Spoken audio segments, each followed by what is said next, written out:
Hola, buenas noches. Ah, Finalmente ya medio terminé la serie que quería compartir con ustedes acerca de las ideas que estuve reflexionando un tiempo acerca de el problema en el que estamos metidos los católicos en general para salvarnos. Pero hoy quiero poner un par de asuntos que se me quedaron en el tintero, presentarles un par más de ideas que quizás espero que les sirvan a algunos de ustedes porque nos puede ayudar en el asunto de razonar, de hacer introspección, de clarificar ideas y finalmente hacerles notar el lío, si es que no han caído ya ustedes en la cuenta, el lío en el que estamos metidos nosotros los malditos sedes vascas. Eh, Así que hoy ni vayan por las palomitas, procuraré ser rápido. Y también quería comentarles que ya en las siguientes ediciones que vaya haciendo, retomaré o procuraré retomar la parte, digamos, habitual del fin de año. Esto es que empecemos a analizar lo que se nos viene encima en el 2023 y lo que sigue con ello. Ya estamos viendo algunas definiciones interesantes en lo que está cerrando este año, pero bueno, lo dejo para un análisis posterior. Así que vamos para allá. Se me quedan un par de asuntos en el tintero y son asuntos de errores en la percepción que nosotros tenemos acerca de algunas cosas, entre ellas de Dios. Algo que normalmente nos pasa a todos los seres humanos es que solemos recordar como los tiempos en los que nosotros fuimos más felices, por llamarlo de algún modo, estuvimos más a gusto, como que ese hubiera sido el mejor tiempo de nuestra vida. Y dados nuestros mecanismos internos, psicológicamente, de que estamos apegados al placer, por llamarlo de algún modo, intentamos repetirlo. Ahora bien, esto de por sí no es un problema en sí mismo. El asunto es cuando lo relacionamos con lo espiritual. Casi siempre asociamos lo mejor de nosotros con nuestros mejores momentos intelectuales o nuestros mejores momentos en lo físico o en lo emocional. Cuando fui más feliz con aquella persona, aquel romance. Digo, si fuéramos muy carnales, pues cuando andaba yo de romanticón con aquel ser amado, o cuando me realicé haciendo labores de ingeniería en Turmequistán y yo era feliz ahí dirigiendo la obra. Entonces, el asunto es que raramente asociamos lo mejor de nuestra vida con nuestros mejores momentos en lo espiritual. Y esto nos distorsiona toda la perspectiva de vida. ¿Por qué? Porque solemos planear para recrear nuestros mejores momentos de la vida. Y esto lo hacemos inconscientemente y es obviamente una parte normal bueno, sí, normal en el sentido de que ya es norma en nosotros que nos vayamos con esa finta. El asunto es que debemos de tener una inteligencia lo suficientemente abierta y un sentido del bien lo suficientemente pegado a las cosas espirituales para que procuremos identificar lo mejor de nuestra vida cuando estemos en estado de gracia. No estoy diciendo en estado de consolación, porque puede ser que nuestros mejores momentos en la vida sean cuando estamos más complicados. Por ejemplo, el buen ladrón, el mejor momento de su vida es cuando lo tenían crucificado y ahí tuvo oportunidad de arrepentirse. Ahora bien, yo no creo que él quisiera repetir esa experiencia, excepto porque él dijera, pues fue lo mejor de mi vida porque eso me salvó la eternidad.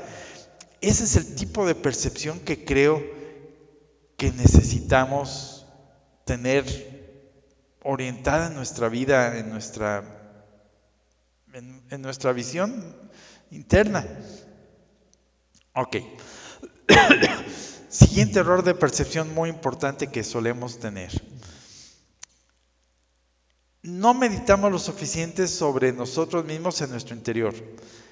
Y rara vez caemos en la cuenta de que el mal que nosotros hacemos surge de nuestras fuentes o de nuestros nacimientos íntimos, de donde surge nuestro ser, donde surge el ego, por llamarlo de algún modo.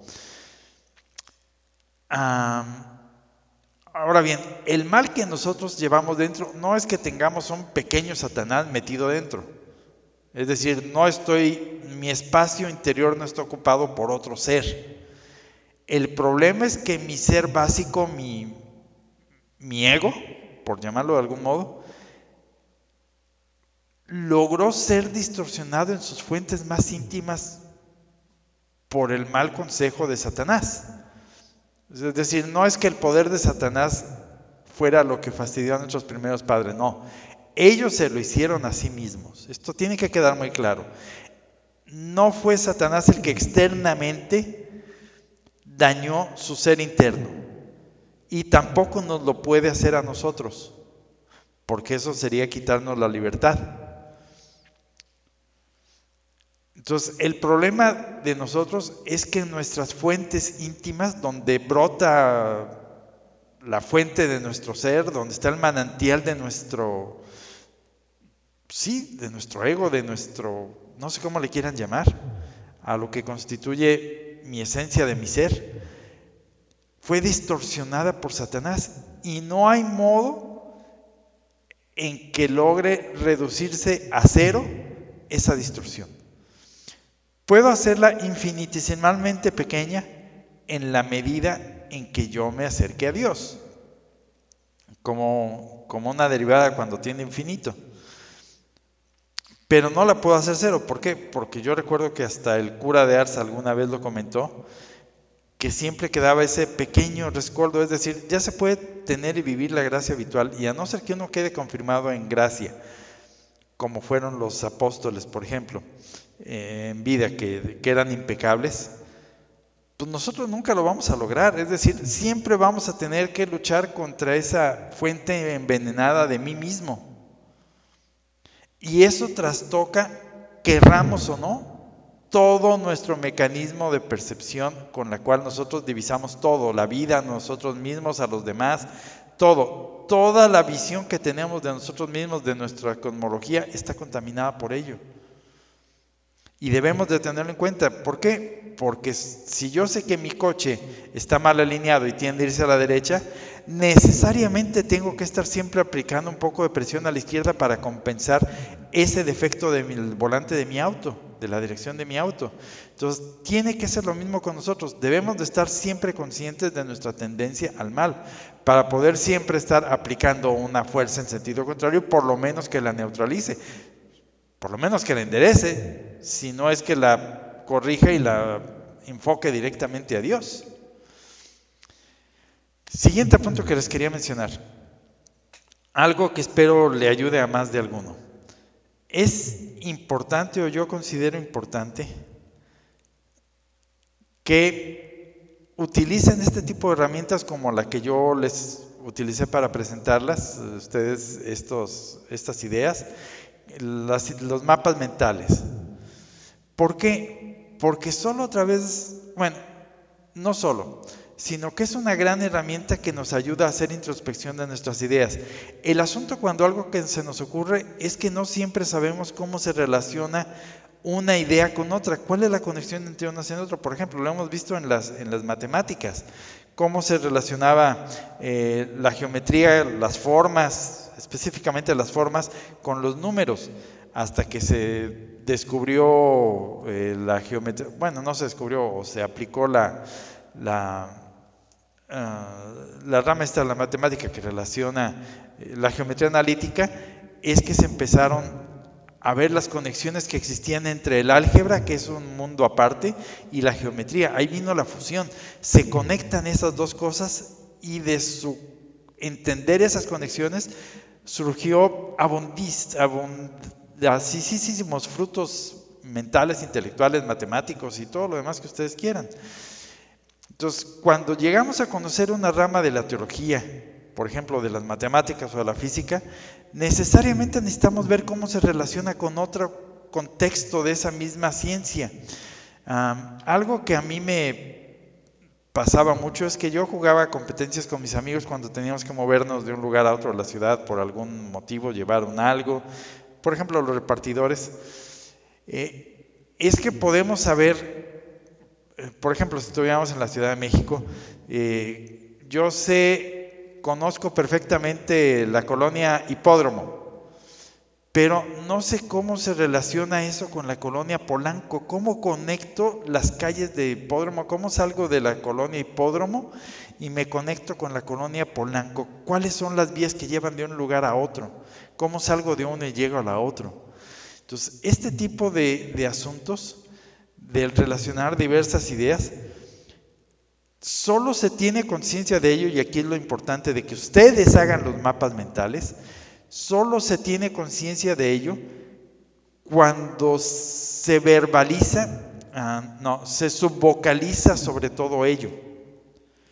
Entonces, a la hora que ustedes estén reflexionando sobre un tema, hagan un mapa mental, vean cómo ese concepto se relaciona con otro, porque eso les va a dar ideas nuevas. Y va a pasar todavía algo más importante. Por ejemplo, yo sé que soy un pecador. Eso es un conocimiento netamente intelectual, lo sé. El asunto es que yo, por ejemplo, no me siento pecador. Entonces hay mucha diferencia entre saber y autopercibirse. Y los mapas mentales nos ayudan no con lo que sabemos, y esto es lo importante. Puede que sepamos muchas cosas, sino cómo esas cosas se relacionan conmigo, con mi ser íntimo. Entonces, algunos de las herramientas de mapas mentales que existen gratis, es decir, no tienen que gastar dinero en ellos. Está, por ejemplo, el sitio de freeplane.org, el Xmind, que yo les sugeriría, este es el más normalito para la plataforma de Windows, o FreeMind, pero para este requieren instalar Java, ya que funciona sobre Java, y a lo mejor no todo el mundo sabe utilizar las cosas que vienen basadas en Java. Entonces ahí tienen 3 mapas mentales, 3 herramientas de mapas mentales que les pueden ayudar a la hora de que estén ustedes reflexionando en algo y lo plasmen en mapas mentales, no por otra razón, sino de que sean conscientes de lo que saben. No tienen idea de la importancia de esto. Una cosa es saber y otra cosa es saber que lo sé, que me afecta a mi ser íntimo. La gnosología, pues, lleguemos a ello. Bueno, salgamos del asunto de los mapas mentales. Algo que es importante de todo esto es que debemos de dedicar más tiempo a meditar en Dios, sobre Dios. ¿Por qué? Porque nosotros, nuestra experiencia habitual es con seres humanos, o con perros, o con computadoras, o con otras cosas. Y aunque Dios es una persona, nosotros no la percibimos como persona, sino como una idea, como un concepto. ¿Por qué? Porque a mi perro yo juego con él, interactúo con él, él me lame, es decir, tengo una experiencia sensorial de él, interactúo con mi perro. Y mucho más con las personas. Con Dios no interactuamos en ese sentido. Y al no interactuar con Él, nosotros lo captamos más bien en la inteligencia que en la voluntad. Y por ello necesitamos meditar sobre Dios para que a través de las ideas de la inteligencia que tenemos sobre Dios, podamos hacer que nuestra voluntad se adhiera a Él. Ok, déjenme decirlo de otro modo. ¿Por qué carajos tenemos que estudiar teología? Muy simple, porque solo a través de la teología conocemos los atributos de Dios. Solo a través de la teología sabemos de la bondad de Dios, de la majestad de Dios, de la infinitud de Dios, de la omnipotencia de Dios, de que Él es el ser necesario y yo soy el ser contingente. Pero mientras no medite sobre esto lo suficiente, estas ideas no se van a presentar a mi voluntad. Recordemos que todo ser humano tiene 2 fuerzas. Uno, la inteligencia y la voluntad. La inteligencia reconoce verdades o errores. La inteligencia sirve para reconocer verdades. Pero la voluntad es la que se apega a los bienes. Es la que ama, la que desea, la que se adhiere a las cosas, la que tiene un sentimiento hacia las cosas, un apego. Entonces yo puedo saber que Dios es bueno, sí, lo sé, pero no me afecta, porque mi voluntad no se apega a Él. Entonces, hasta que yo no medité en que Dios es el ser subsistente y es tan bueno que no necesitándome decidió complicarse la vida creándome, y esto yo lo relacione con otras cosas a las cuales yo tengo acceso en mi experiencia. Por ejemplo, yo no tengo necesidad de una mascota. Entonces, hasta que tenga un perro o un gato, sé los líos en que me meto por cuidar ese perro y ese gato. Y lo voy a hacer porque lo quiero. Entonces, hasta ese momento puede ser que podamos relacionar la idea de Dios me ama con mi experiencia de yo amo al perro, por llamarlo de algún modo, o a otro ser humano. Y que entienda que si yo por mi perro me meto en X, Y, Z líos, pues se magnifican o se plantean en su dimensión real los líos en los que se metió Dios por mí. Entonces necesitamos meditar más en las bondades de Dios y para esto necesitamos la teología. Por eso tenemos que estudiar teología. Ahora bien, y ya con esto cierro el asunto. No sé si ya cayeron ustedes en la cuenta o hasta qué grado hayan caído en la cuenta. Es decir, se repite el asunto de, ¿lo sabes? Sí. ¿Hasta qué grado te involucra esa idea tu ser íntimo? El lío en el que estamos metidos nosotros malditos sedevascas. ¿Por qué? Bueno, la razón es muy simple. Nosotros, generalmente los sedes, somos los que conocemos un poquito más de profecía, es decir, sabemos los tiempos en los que estamos, sabemos un poquito más de teología en sus tres ramas básicas, teología moral, teología dogmática y teología sacramental. Por la teología dogmática sabemos que esa cosa que se llama la iglesia conciliar no lo es. Y el asunto es que muchas veces separa nuestro conocimiento de la teología en eso, es decir, lo necesario acerca de la teología dogmática. Puede ser que algunos de nosotros se hayan metido un poquito más y sepan que los sacramentos de la iglesia conciliar, por conocer un poquito de teología sacramental, no son válidos por esto y esto y esto y esto. Ahora bien, la parte es que si sabemos eso, tenemos que saber necesariamente, es decir, no hay modo que sepas A y C y no sepas B.